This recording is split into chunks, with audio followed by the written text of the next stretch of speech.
Everyone, welcome back to the video, and in this video we'll be discussing a very important topic which is about कि Mughal empire का administration कैसा था, economic situation क्या थी, social situation क्या थी, revenue system कैसा था, आर्ट एंड आर्किटेक्चर कैसे थे, वगैरह वगैरह, right. So let's discuss one by one. देखिए, अगर मुग़ल एम्पायर के एडमिनिस्ट्रेशन की बात करें तो इसमें सेंट्रल एडमिनिस्ट्रेशन हुआ करता था, जिसमें बादशाह, सेंसिबल सी बात है, जो एम्परर होते थे वो आते थे। काउंसिल ऑफ मिनिस्टर, जिनको दीवानी कुल कहा जाता था। वजीर, जो कि प्राइम मिनिस्टर होते थे, मतलब प्राइम मिनिस्टर को मुग़ल एम्पायर के अंदर वजीर कहा जाता था। दीवान जो होते थे, he is the head of finance and expenditure. Finance and expenditure के जो हेड होते थे उनको हम क्या कहते थे मुग़ल एम्पायर के टाइम पे? दीवान। इसके अलावा मीर बख्शी जो होते थे वो मिलिट्री के हेड होते थे। सदर उस सदूर, ये रिलीजियस अफेयर के हेड होते थे। मतलब ये सारे जो टाइटल्स हैं ये डिफरेंट डिफरेंट हम लाइफ के एस्पेक्ट्स को जो संभालते थे, जैसे military, religious affair, finance and expenditure, इसके अलावा प्राइम मिनिस्टर। तो इन सबको अपना अपना एक टाइटल दिया गया था मुग़ल एम्पायर के अंदर, एंड इन्हीं से वो लोग जाने जाते थे। लाइक जैसे अभी आज के टाइम पे हमें पता करना है कि नरेंद्र मोदी क्या है, तो हम कहते हैं प्राइम मिनिस्टर ऑफ इंडिया। तो मुग़ल एम्पायर के अंदर वो लोग वजीर बोलते थे, ठीक है। जब उनको प्राइम मिनिस्टर से काम होता था वो क्या बोलते थे? वजीर। जब उनको काउंसिल ऑफ मिनिस्टर से काम होता था वो बोलते थे दीवाने कुल। जब उनको मिलिट्री ऑफिसर या मिलिट्री के हेड से काम होता था तो बोलते थे मीर बख्शी। फिर वो बोलते थे कि रिलीजियस अफेयर का हेड कौन है, फिर वो बोलते थे सदर उस सदूर, ठीक है। फिर अगर मान लो आपको फाइनेंस और एक्सपेंडिचर वाले मिनिस्टर चाहिए, का हेड चाहिए, तो आप बोलते थे दीवान, ठीक है ना।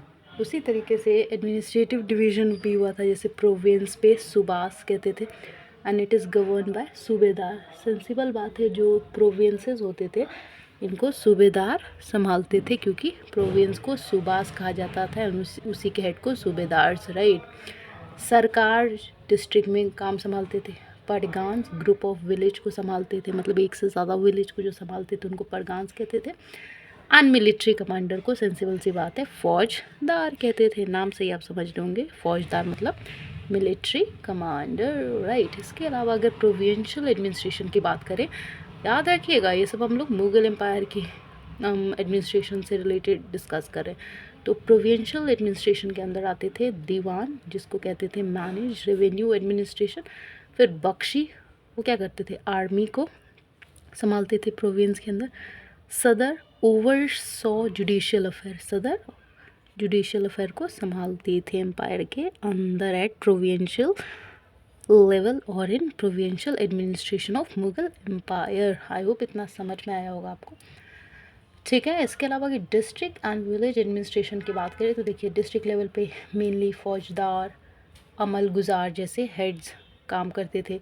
ये अगर विलेज लेवल पे बात करें तो मुकद्दम, जो कि हेड होते थे, हेडमैन होते थे, पटवारी अकाउंटेंट होते थे, तो ये सब काम करते थे। मुकद्दम हेड ऑफ विलेज होते थे, पटवारी हेड ऑफ अकाउंटेंट होते थे, तो ये विलेज लेवल पे काम करते थे। वेरएज़ अगर अर्बन या फिर डिस्ट्रिक्ट लेवल पे बात करें तो फौजदार एंड मलगुजार जैसे मिनिस्टर्स काम करते थे। इसके अलावा रेवेन्यू सिस्टम कैसा था मुग़ल एम्पायर का? सबसे सिंपल सी बात, एम्पायर हो कोई सिविलाइजेशन में तो नहीं, कोई एम्पायर हो, रूल की बात करें हम लोग, जब हम कॉलोनियल पावर के अंडर हुआ करते था हमारे इंडिया, तो मेन जो था land revenue. Land revenue main revenue था, मतलब रेवेन्यू जाना जाता था लैंड रेवेन्यू के थ्रू। इसके अलावा जागीरदारी सिस्टम भी था, जो हेरिडिटरी नहीं था। जब्त या बंदोबस्त सिस्टम भी था, जिसमें जब्त कर लेते थे ना लैंड्स को, और ज़बरदस्ती ज़रूरत से ज़्यादा उनसे पैसे लेते थे। अकबर के अंदर राजा तोदरमाल जो थे वो सब थे रेवेन्यू सिस्टम का काम। जमींदारी सिस्टम मुगल्स के बाद खत्म हो गया, और फिर ये मुगल्स थे वो कितना आखिर रेवेन्यू लेते थे, तो ये 1/3 रेवेन्यू लिया करते थे, ठीक है। Mansabdari system, mansabdar civilian and military काम करते थे। मनसब जो है ये रैंक के हिसाब से होते थे, और रैंक से इनको सैलरी दिया जाता था। तो दो तरीके के मनसब को बताया गया है मुग़ल एम्पायर के टाइम पे, जात एंड सवर, और ये हेरिडिटरी नहीं होते, अपने लिए के इनको बॉन्ड किया जाता है। इसका लीगल सिस्टम कैसा था मुग़ल एम्पायर? देखिए, Mughal empire one of the most leading that ever established in India, and the founder who had nothing in this country, he established this empire from zero, made it one of the most powerful, one of the most largest, one of the most longest going empire, is no doubt a biggest achievement that Mughal had done in India. सो जाहिर सी बात है they must have be having a very good legal system, क्योंकि अगर जैसे हमारी country है, ठीक है, हमें इकोनॉमी पे ध्यान देना है बिकॉज पैसा ज़रूरी है, लेकिन उसके अलावा अगर देखिए तो legal system is another the most important system through any country of the world, right? It is the most important aspect of any country. तो मुगल्स का जाहिर सी बात है कि लीगल सिस्टम बहुत कुछ अलग रहा होगा, मजबूत रहा होगा, तभी तो ये एम्पायर इतने दिनों तक चला। बिल्कुल ऐसा था। देखिए इनका मिलिट्री वगैरह बहुत अलग, बहुत एडवांस, बहुत ही एडवांस था, based on combination Islamic looks के बेसिक सिस्टम इन्होंने बनाया था, ठीक है। और काजी जो थे ना, काजी जो मुफ्ती जो है इसके एडवाइज़र के काम करते थे काजी के। इसके अलावा इकोनॉमिक सिस्टम की बात करें, ऑब्वियस बात सबसे में इंडिगो उगाया जाता था। Indigo, I hope you everyone know, ये एक इंक होती है जिससे कपड़ा वगैरह डाई किया जाता है। अर्बन इकॉनमी भी थी उस टाइम पे, कारखानाज बनाए गए थे मुगल एम्पायर के अंदर, ट्रेड भी किया जाता था जंगाल जैसे रीजन से, राइस, सिल्क, सेम सोसाइटी थी, hierarchy basic, to Persian, Afghan, हर के नेटिव्स थे इसके अंदर, जैसे लोग बिलोंग करते थे, क्योंकि हमसे पता है कि बाबर तो यहाँ का था नहीं, वो बाहर से था। जिजिया टैक्स लाया था उसके ऊपर, ठीक है। रूलर, पीसेंट, आर्टिशंस, ये सब बहुत ज़्यादा मात्रा में थे। अर्बन्स में बैंकर्स एंड आर्टिशंस यहाँ पे थे। पेट्रिकल सोसाइटी थी मुगल, यहाँ पे ज़्यादा वुमेंस को इतनी छूट नहीं दी थी, डोमेस्टिक लेवल पे ज़्यादा मुगल।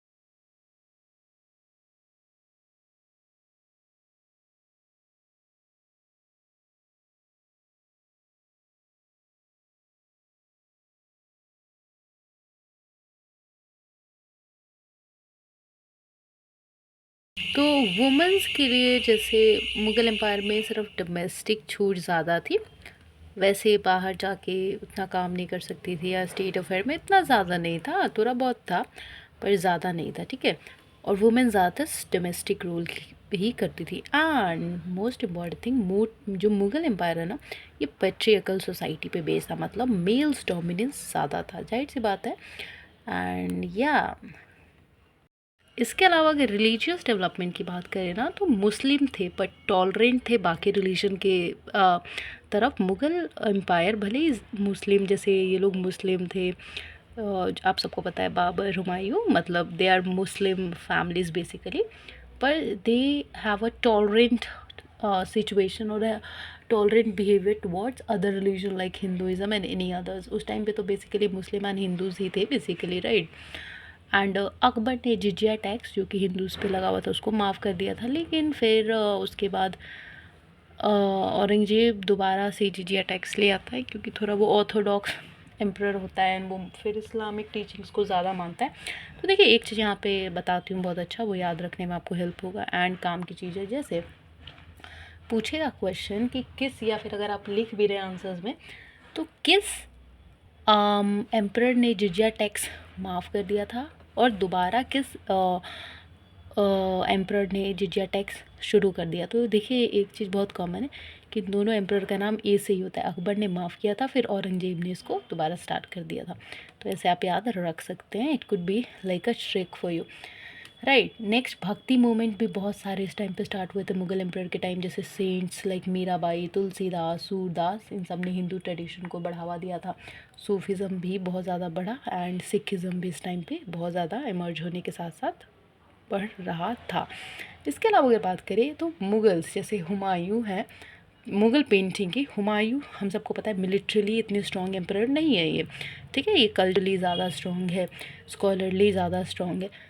तो हुमायूं जो है ये पर्शियन पेंटर लाए थे मीर सैयद अली। तो इस टाइम पे, इनके टाइम पे मीर सैयद अली ने बहुत सारी पेंटिंग में मुग़ल एम्पायर को कंट्रीब्यूशन किया। राइट। इसके अलावा अकबरनामा भी लिखी गई थी, in which painting had a great role to do, जो कि अकबर की ऑटोबायोग्राफी है, if I am not mistaken. Jahangir, Abdul Hasan and Bishan Das, Jahangir के टाइम पे ये दो पेंटर्स थे जो कि यूरोपियन स्टाइल की पेंटिंग करते थे। तो आप देख सकते हैं कि जहांगीर के टाइम पे यूरोपियन स्टाइल की पेंटिंग मुगल्स ले आए थे इंडिया के अंदर, which was a great development in paintings, not just for Mughal paintings but for India as a whole, right? Because they had a control almost in every corner of India, Mughals have, right? Music and dance की बात करें तो अकबर जो है ये तानसेन के साथ बैजू बावड़ा, ये दोनों जो है म्यूज़िक एंड डांस को बढ़ावा देते थे। जहांगीर, शाहजहाँ ने भी बहुत ज़्यादा बढ़ावा दिया म्यूज़िक एंड डांस को। उस टाइम पे कथक, जो कि आज के टाइम पे यूपी का फोक डांस है, वो भी परफॉर्म किया जाता था। इसके अलावा अगर आर्ट एंड आर्किटेक्चर की बात करें तो देखिए सभी एम्परर ने कुछ ना कुछ बनवाया था। मतलब मुग़ल एम्पायर जो है ना, it is a golden period of architecture basically. और बहुत सारे डेवलपमेंट हुए थे, पर आर्किटेक्चर के मामले में जैसे ताजमहल हो गया, रेड फोर्ट हो गया, जामा मस्जिद, ये सब मुगल्स की ही देन है इंडिया को।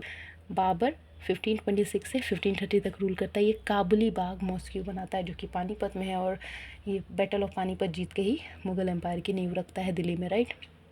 उसके बाद हुमायूं 1532 40, और फिर उसके बाद से 1555 से 56 तक रूल करता है। हुमायूं टॉम, जो कि इसके अलावा पुराना किला, दीन पना, ये ओल्ड फोर्ट दिल्ली में, ये सब बनवाया था इसने।